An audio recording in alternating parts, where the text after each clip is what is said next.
March of 2020. Okay, I had already cast Into the Woods.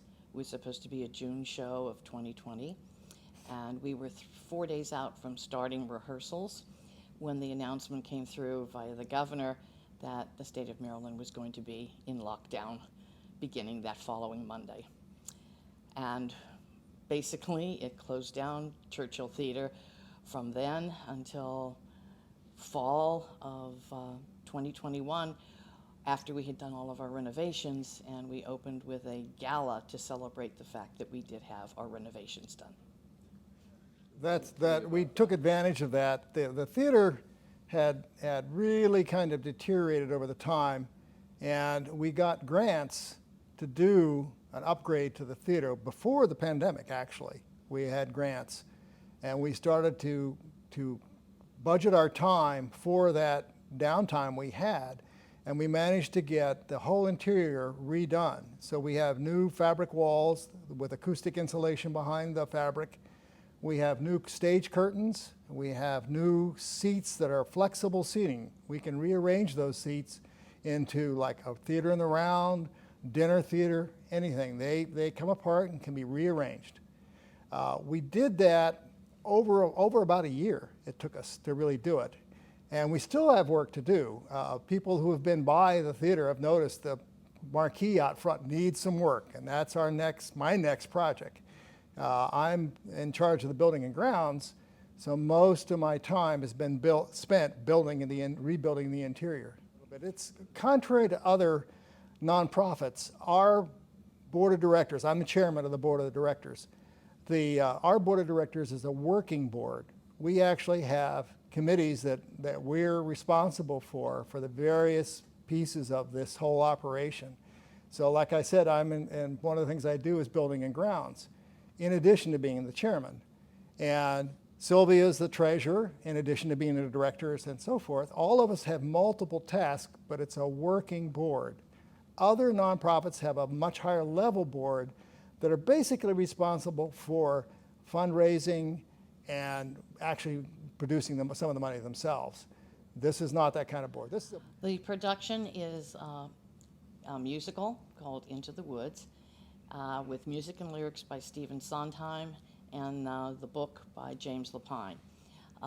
It is probably one of the most performed of Sondheim's musicals because it appeals to high schools and it appeals to regional companies and community theaters to do it.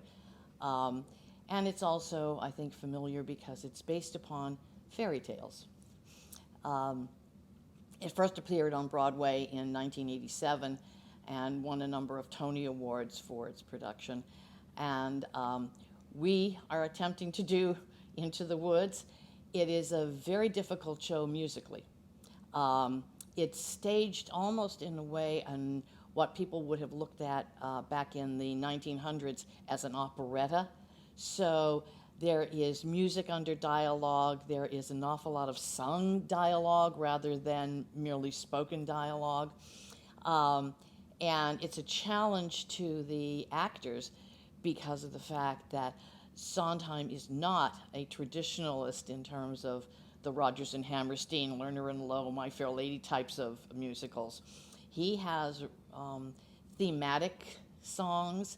He has different kinds of syncopations. He's well known for changing back and forth between the keys within one song, even as many as 2 or 3 times within a page and a half. So we spent a whole month just working on music alone. First with all the soloists and then with the entire company for the larger musical numbers that would be in the show. But it's really a privilege to direct it because it's also one of the biggest challenges I've ever faced in directing it. You mentioned that these actors are coming from all over the place. Oh yes, we have people from the Eastern Shore, obviously, Kent County, Talbot County, Caroline County, and Queen Anne's County. My music director is Kevin Thomas. He's from the Easton area. My choreographer is Kavin Moore. She lives in Dorchester County. She's been with me now since 2013 as my choreographer. I have actors coming from as far away as Columbia, Maryland, and Arnold, Maryland, and Dover, Delaware. So it's a mixed group of people, and it's also a mixed age group. The youngest person in our cast is, I think, just about 13. And I won't want to say what the oldest person is in the cast, but it is a genuinely, you know, it covers all generations, really. So forth. I'm always surprised at the talent here in this area. Every time that, because I'm not an actor, I don't even pretend to be an actor, but I love building the sets. And whenever I watch a show, I'm always surprised at the amount of talent. I don't know if you'd seen Jesus Christ Superstar here. It's an incredible cast, and all local, and it was incredible talent. I've always told the actors when we have the party at the end of the show, I said, I love building the set, but the set is static until they perform, and then it comes alive. In September, the production is a drama called Claiborne Park, and that's going to be directed by Michael Whitehill. And then in November, we have another drama entitled The Outgoing Tide, which will be directed by Sheila Grosso. The show starts the 10th of June, Yeah. runs for three weeks, Fridays, Saturdays at 8 o'clock, and Sundays at 2 o'clock for 3 weeks.